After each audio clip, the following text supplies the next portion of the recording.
Hi there, this is me. So ayan guys, isa na namang napakasimpleng sketch po ang ating gagawin sa ngayon. Ito po ay isang blue whale o yung tinatawag na balyenang asul na may scientific name na Balaenoptera musculus ay isang mamalyang pangdagat na kabilang sa suborder ng baleen whale. Ito ay umaabot sa higit na 33 metro ang haba at naitala na nasa 181 tonelada o higit pa.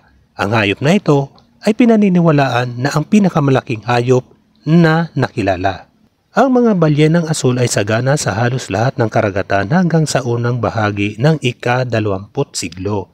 Sa loob ng mahigit 1 siglo, ang mga balyenang ito ay hinuhuli hanggang sa malapit nang mawala bago tuluyang maprotektahan ng internasyonal na komunidad noong 1966.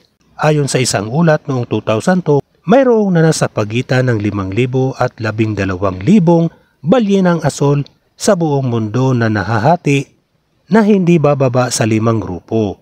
Ang kamakailang pananaliksik sa pygmy blue whale subspecies ay nagmumungkahi na ang pagtatansya na ito ay maaaring maliit. Bago ang panghuhuli ng balyena, ang pinakamalaking populasyon ay nasa Antarctica na humigit kumulang 239,000. So ayan guys, patapos ang ating pag-i-sketch. Ako po'y nagpapasalamat sa inyo sa walang sawang panonood nyo sa aking mga simpleng sketches. So ayan guys, tapos na nga po. Maraming salamat. Bye bye. Thank you.